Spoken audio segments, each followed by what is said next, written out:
آج ہم ایک ایسا واقعہ سنیں گے جو آپ کے ایمان کو تازہ کر دے گا کہ جس دل کا تعلق اللہ سے مضبوط ہوتا ہے، بڑی سے بڑی رکاوٹ بھی اس کے سامنے آ جائے نا، وہ آسانی سے اس کو پار کر لیتا ہے۔ خالد بن ولید رضی اللہ تعالیٰ عنہ کے بارے میں آتا ہے کہ شام کی جو انہوں نے فتوحات کی اور پورے شام کو انہوں نے فتح کیا، ان فتوحات میں ایک نصرانیوں کا ایک قلعہ تھا جو رومیوں کے زیر اثر تھا۔ اس قلعے کا انہوں نے کئی دن تک محاصرہ جاری رکھا۔ اب وہ محاصرے کو کئی دن ہو گئے، سامنے والے رومی بھی جو ہے انہوں نے ہتھیار نہیں ڈالے، اور دوسری طرف خالد بن ولید رضی اللہ تعالیٰ عنہ مسلسل فتوحات ان کی دیکھ کر لوگ حیران تھے اور پریشان بھی تھے۔ آخر وہ رومی جو ہے حضرت خالد بن ولید رضی اللہ تعالیٰ عنہ سے مذاکرات کے لیے قلعے سے باہر آئے، ان کے جو بڑے، اور ان کے سامنے بیٹھے۔ اب جب بات چیت ہوئی تو انہوں نے ان کو ڈرایا کہ ہم جو ہے اس زہریلے تیروں سے تمہیں اور تمہارے لوگوں کو ہلاک کر دیں گے۔ خالد بن ولید رضی اللہ تعالیٰ عنہ، ان کا اللہ پر ایمان تھا، مضبوط یقین تھا کہ زہر ہلاک نہیں کرتا بلکہ اللہ کے حکم سے بندے کو موت آتی ہے۔ وہ کہنے لگے تم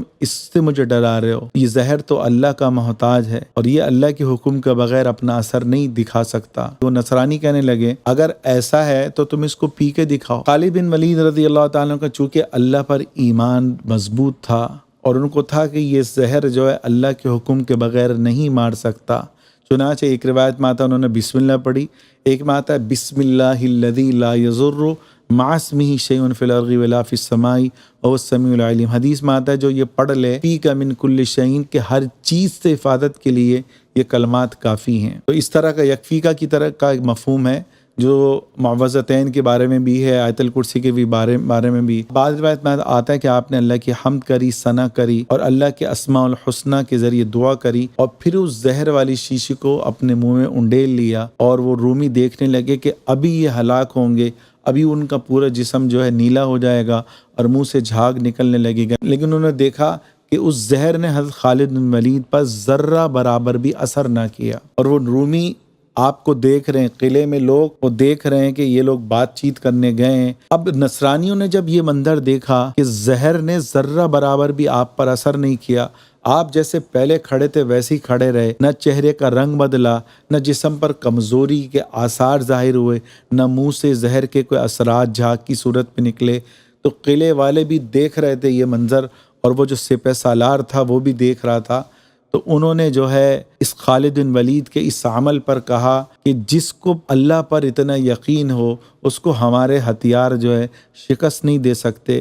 اس واقعے کے ذریعے اس قلعے پر خالد بن ولید رضی اللہ تعالیٰ عنہ کو فتح ملی، یہ ان کی کرامت ان کی اس فتح کا ذریعہ بنی، اور اللہ نے ان کی غیبی مدد کری، بعض روایت میں آتا ہے۔ اور یہ واقعہ جو ہے تاریخ کی متعدد کتابوں میں الگ الگ انداز سے لکھا ہوا ہے، سیر اعلام النبلاء میں بھی لکھا ہوا ہے، البدایۃ والنہایہ میں بھی یہ واقعہ لکھا ہوا ہے، اسود الغابہ میں بھی یہ واقعہ لکھا ہوا ہے۔ تو خالد بن ولید رضی اللہ تعالیٰ عنہ کا جو اللہ پر توکل تھا، ایمان تھا، یقین تھا، ان کی یہ کرامت ان رومی، ان عیسائی لوگوں کی ہدایت کا ذریعہ بنی۔ اس واقعے سے ہمیں سبق یہ ملتا ہے میرے عزیزوں، جب بندے کا اللہ پر ایمان ہوتا ہے، اللہ سے تعلق مضبوط ہوتا ہے، تو پھر بندے کو کوئی بھی چیز جو ہے اس کو نقصان نہیں پہنچا سکتی۔ تو اپنا اللہ پر ایمان مضبوط کریں۔ یہ جو جادو ہوتا ہے نا، اس کا دماغ پہ اثر ہوتا ہے، حقیقت میں جادو کی کوئی اہمیت نہیں ہے۔ جب بندے کا اللہ پر یقین مضبوط ہوتا ہے تو بڑے سے بڑا جادو بھی اس پر اثر نہیں کرتا۔